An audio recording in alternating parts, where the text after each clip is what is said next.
Preservation of ice on main belt and near-Earth asteroids. The question I'd like to pose here is it possible for an ice-rich object in the outer asteroid belt to become an NEO and maintain ice near its surface? Right? Is it under reasonable assumptions? Is it possible?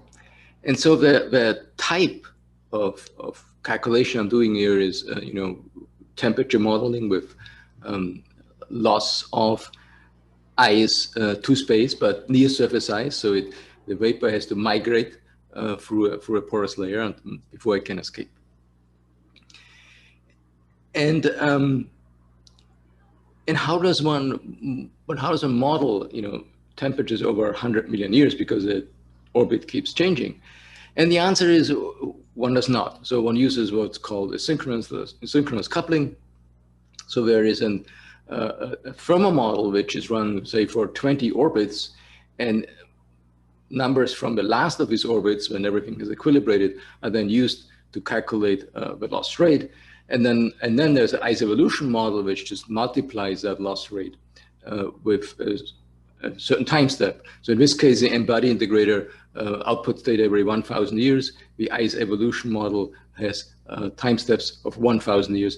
But the thermal model is run at much finer timescales to get proper temperatures, temperatures which involve many time steps per orbit.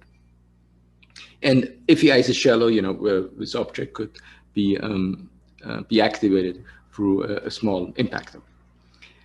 Now, the problem of calculating diffusive ice loss involves many parameters, right? But some of these parameters are more important than others. In particular, temperature tends to dwarf many other parameters. So at 160 Kelvin, ice retreats very quickly in the top few meters of the subsurface, even if it was covered by dust. And at 120 Kelvin, even a shallow layer of almost anything will be good enough to protect it, or even over a long time scale. So the determination whether to what extent or at rate ice is lost essentially comes down to temperature modeling, to reasonably accurate temperature modeling. And here there is such a temperature model, one-dimensional thermal model for various thermoinertias, and a typical thermoinertia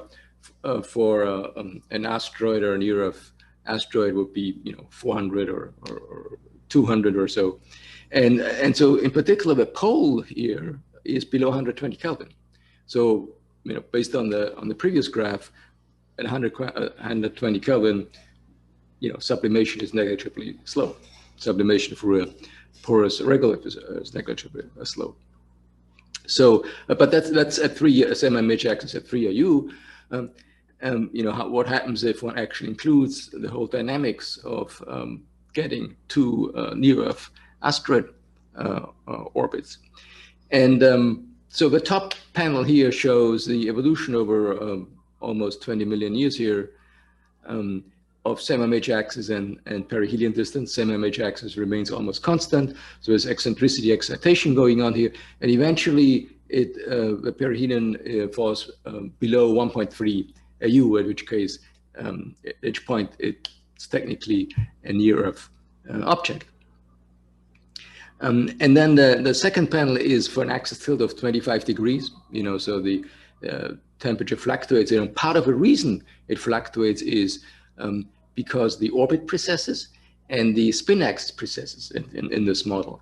And so sometimes the summer solstice is at perihelion, and that sometimes the summer solstice is aphelion. And the period as which it happens isn't important. What is important is when it considers that takes into account that the summer solstice might occur at perihelion. And so these temperatures stay, below 140 Kelvin.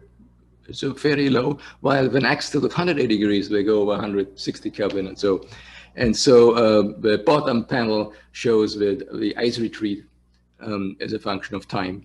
And for axis tilt of, 80 degree, we have more than, well, by the time it becomes an NEO, it's more than 10 meter deep, while for an axis tilt of 25 degrees, that depth is 1-2 meters. It remains very close to the surface. And this, by the way, is a specific member of the Themis family.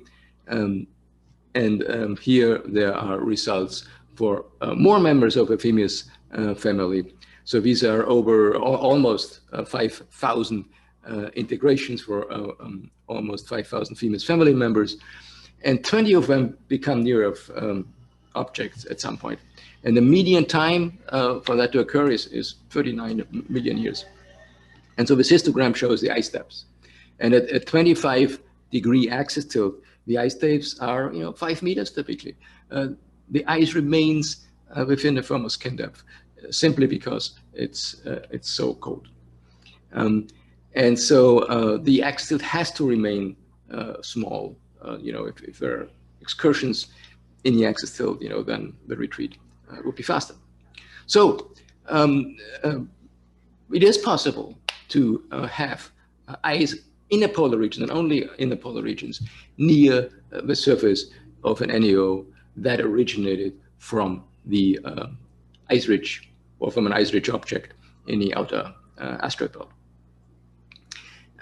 That's basically the answer, and that ice will be within the seasonal skin depth, essentially, even after 10 million years. And that loss, as a previous graph showed, is dominated by the time it spends in the asteroid belt, not the time it transitions to near-Earth orbit. And this work has recently seen the light of the day in form of a paper, which is listed here, shown here at the bottom.